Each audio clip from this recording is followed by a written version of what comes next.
Bonjour à tous, bonjour aux jeunes à la maison ou à l'école. Bienvenue à cette entrevue en direct de Je m'oriente en l'air proposée par Jeune Explose Stage d'un jour. On est très heureux de vous retrouver aujourd'hui. En mon nom, François-Xavier Arbeck, conseiller d'orientation et animateur, il me fait plaisir d'animer cette entrevue avec vous. C'est une belle façon, vous savez, les jeunes, d'explorer un nouveau métier, une profession, vous aider à vous guider dans votre choix scolaire et professionnel. Et dans le cadre de la semaine des santé et des services sociaux, je suis très heureux d'accueillir Mme Hull, qui travaille au CISS Outaouais. Et juste mentionner, tout au long de l'entrevue, les jeunes à la maison, si vous avez des questions pour notre mentor, merci de les écrire en commentaire et je tenterai d'y répondre au cours de l'entrevue. Alors, sans plus tarder, bonjour Cindy. Bonjour. Ça va bien aujourd'hui? Oui, merci. Donc, merci de votre présence aujourd'hui. Pourquoi c'est important pour vous de participer à Jeune Explo? En fait, ça fait plaisir de faire découvrir notre métier qui est très peu connu dans la population. Les gens ont souvent tendance à penser beaucoup que c'est des infirmières qui travaillent dans les centres hospitaliers, mais non, il y a différents professionnels de la santé, dont nous, les technologues en imagerie médicale, où est-ce qu'on est dédié à prendre en charge des patients de l'urgence ou en externe, mais ouais. C'est vrai, hein, parce que ça doit porter à confusion sûrement à l'hôpital ou dans d'autres centres hospitaliers ou des CLSC. On peut penser que vous êtes une infirmière, mais c'est pas du tout la même formation là, que vous avez suivie. Non, pas du tout. C'est sûr que nous, dans l'hôpital, les travailleurs de la santé, on se reconnaît, mais pour la population, c'est autre chose. Non, nous, c'est un diplôme d'études collégiales en imagerie médicale. Ça touche vraiment les branches pour éventuellement faire des rayons X, des scans, de la résonance magnétique, des échographies, de l'angiographie, des mammographies. Il y a beaucoup de spécialités rattachées à cette technique-là. Ah, OK. Donc, tout ce qui est un peu dans la catégorie photo, la résonance Exactement. magnétique, l'échographie. Donc, ah oui, c'est un peu ce qu'on pense quand on va à l'hôpital, une femme qui est enceinte va aller faire une échographie, puis donc Ouais. vous participez un peu d'un processus là-dedans. C'est pas juste le médecin. Exact. On est comme les photographes du corps humain. Ouais, intéressant. Puis, c'est ça, il y a plusieurs disciplines, je comprends. Il y a radiodiagnostic, il y a échographie, il y a médecine nucléaire. Qu'on fait pour les distinguer? En fait, il y a la médecine, on fait tous partie d'un ordre professionnel, mais on est toutes des techniques, des decks différents. Comme il y a un deck en médecine nucléaire, il y a un deck en électrophysiologie médicale, il va y avoir un deck en radio-oncologie, puis un deck en radiodiagnostic. Puis le radiodiagnostic englobe les rayons X, les échographies, les mammographies, les scans, les résonances magnétiques, l'angiographie, même l'hémodynamie, qui est une spécialité des vaisseaux du cœur. Et je pense que pendant les études, est-ce que vous pourriez être dans les mêmes groupes, dans les mêmes classes pour certains cours? Non, c'est vraiment des techniques distinctes parce qu'on n'apprend pas du tout la même chose. OK. Puis, expliquez-moi alors, brièvement, à quoi ressemble une journée type dans votre travail? C'est quoi les principales tâches que vous effectuez au quotidien? C'est certain que ça va dépendre dans quelle spécialité on travaille cette journée-là. Si je prends simple, plus conventionnel, une journée au rayon X. Nous, on travaille toujours sous une ordonnance médicale. Donc, pour faire un rayon X, il faut avoir une prescription d'un médecin, ou même chose qu'un médicament qu'on va chercher à la pharmacie. Donc, le patient se présente avec une requête qui demande de passer des radiographies. Ça peut être aussi simple qu'un rayon X du poumon pour une pneumonie, qu'une main pour une fracture, un pied, une jambe, la colonne, l'abdomen. Mais c'est ça, on travaille toujours avec une ordonnance médicale. OK, donc l'ordonnance médicale, ça vous demande de traiter l'information au dossier du patient. Oui, exactement. Maintenant, avec l'ère du numérique, tout est tout est conservé de façon numérique. On travaille beaucoup avec les systèmes informatiques. Donc, tu sais, on enregistre la requête avec nos systèmes informatiques.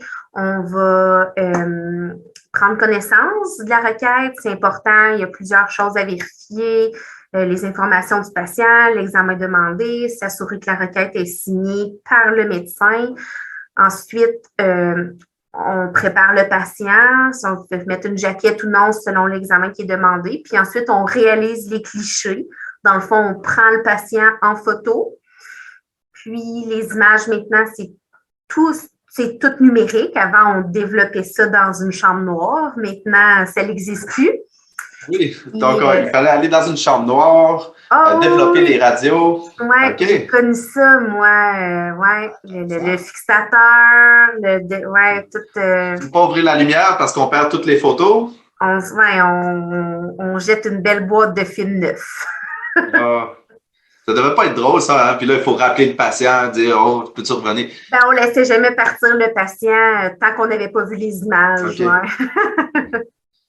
C'est quand même intéressant. Puis ça fait du bien au niveau des avancées technologiques de ne plus avoir à se compliquer comme ça là, pour le développement des photos. Autant ça que juste les blessures professionnelles, c'était lourd, les cassettes, c'était change la cassette, tout ça. Là, maintenant, on n'a plus toute cette manipulation-là. On place notre tube à rayon X, la table, le patient, on pèse sur le bouton, notre image apparaît, puis là, ben, on traite notre image. Vous fonctionnez sur ordonnance médicale. Je ne peux pas venir cogner à la porte et dire « Ah, j'aurais besoin d'un examen d'une partie du corps. » Et en quoi les scans ou comment ça fonctionne ou qu'est-ce que vous faites exactement selon les examens demandés? Par exemple, les scans, on peut carrément scanner quelqu'un de la tête aux pieds, mais on ne va jamais faire un scan de la tête aux pieds. Ça va toujours être une région du corps ciblée selon le problème du patient ou selon ce que le médecin va avoir demandé. Le médecin à l'urgence ou le médecin de famille ou le médecin qui est vu à la clinique. Puis, en fonction aussi de ce qui est recherché, il peut arriver qu'on doive injecter quelque chose dans les veines du patient. S'il y a un produit à base d'iode, ça fait rehausser les vaisseaux sanguins pour donner une densité différente aux organes ou aux vaisseaux selon ce qu'on recherche toujours. Je comprends. Donc, moi, je pense tout le temps radiographie, c'est les os, mais c'est pas juste les os. Je pense que ça traite aussi les organes. Ça peut être le mouvement, qu'est-ce qui se passe dans un système du corps. Oui, exactement. Puis, ça ratisse large. Puis, c'est ça, des fois, les patients sont comme « Ah, je passe un écho de l'abdomen, on va tout voir, on va tout trouver. » Ben non, c'est pas comme ça. Chaque spécialité a ses avantages ou ses inconvénients. Une échographie, on peut pas voir les intestins. Les intestins, c'est de l'air. L'air transmet pas les ultrasons, donc on voit rien. On peut les voir au scan, par contre. Il y a dépendamment d'une pathologie qu'on veut chercher, ça va être mieux un examen versus un autre. Une échographie, pour femme enceinte, ben, on ne fera pas un scan à moins d'une urgence. On ne veut pas irradier le fœtus. Fait qu'on fait des échographies, puis on voit beaucoup mieux, puis on regarde toute l'anatomie du bébé. Fait que ça dépend vraiment de ce qui est recherché comme pathologie. Puis ça peut être aussi juste thérapeutique. On fait les radiologistes avec tout comme aide, vont faire des injections de cortisone dans les différentes articulations comme dans le dos, dans les hanches, dans le fond, quasiment toutes les articulations du corps. Là. Je comprends. Puis, les outils que vous utilisez, évidemment, c'est des gros appareils qu'on voit pour faire les scans, les rayons X. Oui. Puis, on voit aussi beaucoup la technicienne qui va aller dans une autre salle à côté pendant que, mettons, moi, le patient va se faire scanner sans bouger. Oui. Puis, mais, fait que là, vu que moi, je bouge pas, je me demande toujours qu'est-ce qu'ils font, les techniciennes, quand ils vont dans le studio en arrière. Ou... Bien, en fait, vu que c'est de la radiation, il y a toujours un principe à respecter de quand on irradie un patient, on ne veut pas l'irradier pour rien. C'est pour ça que ça prend une requête. On essaie de faire le moins d'incidences possible, mais en donnant les meilleurs résultats possibles. Donc, nous, si on resterait à côté du patient, à toutes les fois qu'on prend notre photo, oui, à toutes les fois. bien là, on aurait peut-être les yeux verts. Là. On deviendrait pas mal exposé aux rayons X, ce qu'on veut pas. Donc, nous, quand on va se cacher, on est caché derrière un mur plombé. Le plomb, ça fait rebondir les rayons X, ça ne pénètre pas dans le mur. Donc, nous, on travaille toujours aussi avec un petit dosimètre là, qui est analysé aux 3 mois par laboratoire de santé pour voir justement si on reçoit de la radiation pendant le travail, ce qui ne devrait pas arriver. Excellent. Puis, j'imagine que vous avez tout un système. Ben, moi, je pensais que vous alliez sur un ordinateur, puis c'était pour archiver les photos, mais je vois que c'est aussi une façon de se protéger là, pour tout ce qui est les radiations. Ben, en fait, c'est ça. On se met derrière notre poste de contrôle pour se protéger des radiations. Ensuite, on expose le patient, notre image apparaît. On regarde si notre image est bonne, si notre positionnement y est bien. Ensuite, on retourne faire les autres photos si on a besoin. Ensuite, on transmet l'image qui sont dans notre console vers un système d'archivage. Puis, de par ce système d'archivage-là, ben, les radiologistes ensuite font la lecture des images. Intéressant. Puis, qu'est-ce que vous aimez le plus dans votre métier? Quelle sorte de qualité vous pensez que ça prend pour faire le travail? Mais surtout, qu'est-ce qui est le fun? Qu'est-ce que vous appréciez le plus? Ben, le contact avec les patients, c'est sûr que c'est bien. En même temps, on passe pas une journée complète avec le même patient. Il y a un grand roulement. C'est des patients différents toujours. Il y a des patients qu'on suit aussi à chaque mois, surtout quand je pense à des patients qui viennent faire des scans parce qu'ils sont suivis par l'oncologue. Donc, ils viennent pour des contrôles ou une fracture. Ils viennent à tous les mois pendant tant de mois pour s'assurer, pour voir la bonne guérison. Ça prend un bon sens des responsabilités, surtout, ben, nous, en région, on est souvent seul. Quand on travaille le soir, on est seul. Les fins de semaine, on est seul. Fait que ça prend un bon sens de la débrouillardise, puis aussi vouloir travailler en équipe, aimer les gens.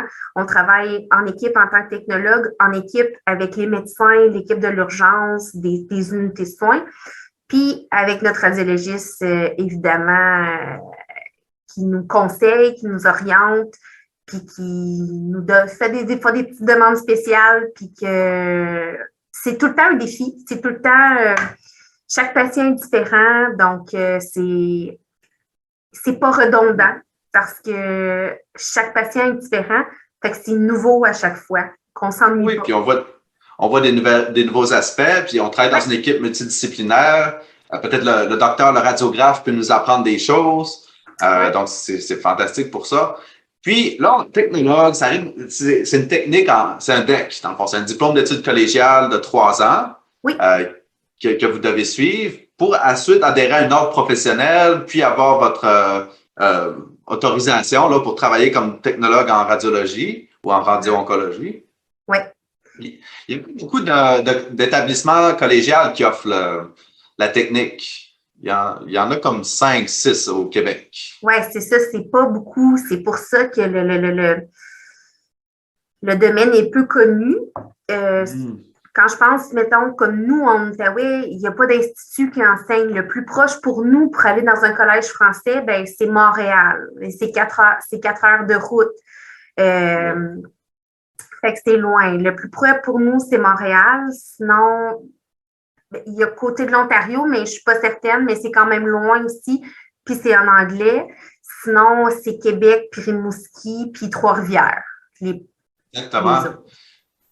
Et puis, c'est un peu pour ça, les perspectives d'emploi sont excellentes dans votre domaine. Je pense qu'on en veut beaucoup des techniciens en radiologie, en radio-oncologie. Oui. Puis, ça peut être une belle opportunité, là, si vous voulez faire une petite une escapade de 3 ans pour aller chercher votre diplôme d'études collégiales, découvrir une nouvelle région, puis ensuite soit revenir dans votre ville natale là, pour pour Oui. travailler. Ça peut être une belle occasion. Ouais. Nous, en région, en plus, à Maniwaki, là, il y a des beaux remboursements d'impôts aussi pour essayer Ah ouais. d'attirer les jeunes à venir travailler dans notre coin. Oui. Ah, intéressant. Oui. Euh, Puis, à quel moment avez-vous su que vous vouliez faire ça dans la vie? Je ne le savais pas. Ce que je savais, c'est que je ne savais pas quoi faire. Je suis allée voir une orientrice qui travaillait pour l'université de Hull. Je l'ai Ouais. rencontrée 3 ou 4 fois. Elle m'a fait passer plusieurs tests pour finalement arriver et me dire ah, ben finalement, Cindy, je te verrai. Ton profil, ça sort radiodiagnostic ou radio-oncologie. Dans ce temps-là, il y a quelques années, la radiodiagnostic, c'était quand même assez nouveau. Puis là, pas la radiodiagnostic, la radio-oncologie. Puis là, je me disais, dans ma tête, c'était du cancer, je sais pas, il me semble ça serait triste. Fait que je dis, bon, je vais essayer la radio-oncologie. La radiodiagnostic, voyons. Puis OK. j'ai appliqué là-dedans, j'étais allée faire la journée porte ouverte, j'ai été super intéressée, puis dès la première journée, je suis tombée en amour avec mon métier, puis même aujourd'hui, je ne me verrais pas faire autre chose. Ah, intéressant. Donc, ce que je comprends, là, c'est que vous aimiez travailler avec des personnes, vous ne saviez pas exactement dans quel corridor vous dirigez. Vous avez utilisé des conseillers d'orientation pour faire des consultations, puis elle vous a davantage suggéré d'aller en technique en radiologie ou radio-oncologie. Oui. Hmm. Puis, je peux comprendre, tu sais, la radio-oncologie, c'est beaucoup, ça traite des cancers, je pense que c'est de la chimiothérapie. Euh, mais est-ce que ça peut être le fun aussi, maintenant que vous regardez ça avec votre expertise? Oui, parce que moi, il y a 16 ans, c'était peu connu. Ce l'est probablement encore, mais vu que je travaille dans le domaine, j'ai plus côtoyé. Puis oui, ça a l'air super intéressant. Puis tu sais, l'idée, c'est de sauver les gens, de sauver des vies, de leur faire des bons traitements. Puis je sais qu'il y a plusieurs choses que ça englobe, mais je connais pas. On n'a pas de radio-oncologie à l'hôpital ici, donc je suis moins familière avec le domaine. Mais puis il y a tellement de nouveautés, là, c'est un domaine qui est en constante évolution. Ah, ouais. Puis, tu sais, je comprends, ça travaille dans les hôpitaux, les techniciennes en radiologie, mais dans quel autre secteur on peut travailler? Dans les cliniques privées, ils en cherchent beaucoup, de plus en plus. Il y a des cliniques, il y a dépendamment des cliniques, il y en a qui offrent des cliniques qui font seulement des mammographies. Il y a des cliniques qui vont offrir le rayon X simple ou le scan, la résonance magnétique, l'échographie. Plusieurs femmes enceintes vont se tourner plus peut-être vers les cliniques privées que les centres hospitaliers. Les mammographies aussi, il y a il y a des centres qui sont vraiment des centres désignés, puis il y a des cliniques qui sont des cliniques où est-ce que toutes les femmes peuvent aller faire leur mammographie. OK, oui. Puis, est-ce que c'est un milieu où est-ce qu'il y a plus de femmes ou c'est quoi le rapport homme-femme dans votre domaine au niveau de la mixité en emploi? Oui, il y a beaucoup plus de femmes que d'hommes. Nous, en ce moment, on est 6 technologues à temps complet ici, puis on est 6 femmes, mais ça se prête aussi bien à un homme qu'à une femme. Ouais. Effectivement, là, c'est l'intérêt de vouloir aider les gens, puis de travailler avec des personnes, de côtoyer Ouais. des gens. Puis c'est un travail qui peut se faire tant qu'on est des personnes. Là. Mais ce que je comprends, c'est que les hommes sont la bienvenue à bord là, de venir travailler avec vous. Exact. Excellent. Qu'est-ce que vous conseilleriez à un étudiant ou une étudiante qui aurait le même objectif de carrière que vous? Oser. Oser. De toujours, des fois, d'écouter notre petite voix quand on n'est pas certain ou ci ou ça. On perd à rien. C'est une belle découverte. poser beaucoup de questions, tout le temps d'être en soif d'apprentissage, de vouloir apprendre parce que c'est un milieu qui est en constante évolution. Il y a tout le temps de la nouveauté. Il y a beaucoup de changements. Pas avoir peur du changement. Beaucoup à ce niveau-là, ouais. Puis au niveau des études, une technique, c'est quand même plus dense qu'un. Oui, c'est une technique qui en fait, moi, la façon que mon programme fonctionnait, notre technique, dans le fond, c'est comme si on l'avait faite en 2 ans parce que la dernière année, je l'ai passée en stage. Fait que oui, c'est une technique qui est très dense. Il faut être prêt à faire l'étude parce qu'on apprend non seulement toutes les os du corps humain, mais les os, ils ont des différentes structures sur un os. Ce n'est pas juste le fémur. Là. Sur le fémur, il y a différentes parties, puis il faut toutes les apprendre, les différentes parties du fémur. Ah oui, ça finit pas. C'est pas juste un os. Non, c'est ça. Il y a des petites parties, il y a des muscles qui se rattachent à ça, toute la biologie, toute la côté bio, côté anatomie, côté même aussi scientifique, parce qu'on apprend quand même les rayons X, comment c'est généré, le tube. Il y a de la physique aussi en arrière de ça. Là, c'est super intéressant parce que quand on comprend, ben, on aime encore mieux la profession. Okay. Donc, c'est beaucoup des cours de biologie.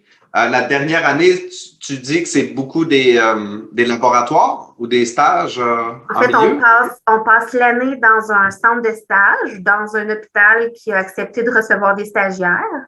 Moi, j'étais dans le temps là, à l'Hôtel Dieu, au CHUM, parce que c'est ça, oui, on apprend la biologie, mais quand on fait une radiographie, ça prend différentes incidences selon ce qu'on cherche. Ça prend une position spéciale pour dégager tel os ou tel os. Fait qu'on apprend dans les laboratoires à l'école, qu'on va mettre en pratique sur des vrais patients en stage, tout le positionnement, comment on dégage, comment, tu sais, c'est facile de faire un rayon X du genou sur quelqu'un qui est ambulant, mais quand il arrive, puis qui est strappé, qui est en civière parce qu'il y a une fracture, il faut être imaginatif. Il faut comprendre comment on peut faire pour mettre notre tube, puis notre plaque, notre récepteur, pour avoir la même image sans que le patient soit placé de la même façon parce qu'on peut pas le mobiliser comme on veut, là. J'ai comme l'impression que vous avez une anecdote à nous conter par rapport à un positionnement de patient pour prendre une photo. Plein. C'est à chaque journée, c'est une journée différente. On sait comment on la commence, mais on ne sait jamais comment elle va finir. Ah, c'est intéressant. Puis il faut rire. Je pense que c'est un milieu qu'on peut trouver des petites anecdotes, des histoires à raconter à notre entourage. Oui. Puis, par rapport à la formation, on parlait aussi de... Tu sais, avant, c'était un perfectionnement à l'échographie. Maintenant, depuis 2 ans, il y a une technique en échographie qui s'offre dans quelques établissements. Oui. Il y a d'autres perfectionnements qui existent aussi en radiodiagnostic. Oui. Dans le fond, la résonance magnétique, maintenant, ça prend une attestation d'études collégiales pour pouvoir faire de la résonance. La mammographie aussi, maintenant, c'est très, comment je pourrais dire ça? Il y a un gros contrôle de qualité autour de la mammographie. Donc, c'est ça, ça prend un AEC avec beaucoup d'heures de stage pour venir à bout de faire de la mammographie. L'échographie, malheureusement, ne fait plus partie de notre technique, ce qu'il était dans mon temps, là. Okay. Moi, j'ai été chercher ma licence de technologue autonome, ce qui veut dire que je peux faire des patients sans la présence du radiologiste et les libérer. Maintenant, ça, c'est une technique complètement à part. Ça, c'est une technique en échographie. Un DEC. OK, je comprends. Je pense qu'il y a juste 2 établissements au Québec qui l'offrent. OK. Puis, comme vous dites, là, il y a des perfectionnements comme l'autonomie que vous pouvez aller chercher. Il y a aussi une association canadienne qui s'appelle l'Association canadienne des technologies en radiation médicale. Oui. Est-ce que ça peut être utile? Je vous écoute. En fait, c'est que au Québec, il faut faire partie de l'Ordre des technologues en imagerie médicale du Québec. Mais pour travailler ailleurs au Canada, il faut faire partie de l'Association canadienne. Donc, mais pour être au Québec, c'est pas une obligation, mais pour travailler dans les autres provinces du Québec, il faut faire partie de l'Association canadienne. OK. Puis, est-ce qu'il y a une mobilité que vous pouvez faire dans le cadre de votre travail? Est-ce que vous pouvez travailler 2 jours dans un centre hospitalier, 3 autres jours peut-être dans une clinique privée? Oui, tout à fait. Ouais. C'est vraiment, il y a tellement de disponibilité puis d'ouverture, je dirais que autant du côté des cliniques privées en ce moment que des centres hospitaliers, on prend les disponibilités de tout le monde parce que il y en manque. On n'entend pas tant parler, mais on est souvent en bris de service, donc des salles qu'on n'est pas capable d'ouvrir parce qu'on n'a pas de technologue pour les faire rouler. C'est sûr que moi, à Maniwaki, c'est moins possible parce qu'il n'y a pas de clinique privée à Maniwaki, donc c'est vraiment dans le centre hospitalier. Mais on est tous des temps complets ici, donc on a moins cette opportunité-là si on veut, mais dans les grands centres, c'est une réalité qui existe déjà. Intéressant. Mais Cindy, vraiment, merci beaucoup de ta participation. Merci d'avoir fait découvrir aux jeunes ici ton métier qui a l'air très intéressant. Un immense merci aussi au CISSS Outaouais d'avoir accepté d'être avec nous pour l'édition 2021-2022. Pour les jeunes qui nous écoutent, j'espère que la rencontre virtuelle pu vous éclairer par rapport à votre choix professionnel. Je vous félicite d'avoir pris le temps de vous connecter avec nous et en mon nom et celui de Jeunes Explos, merci beaucoup. Bonne journée.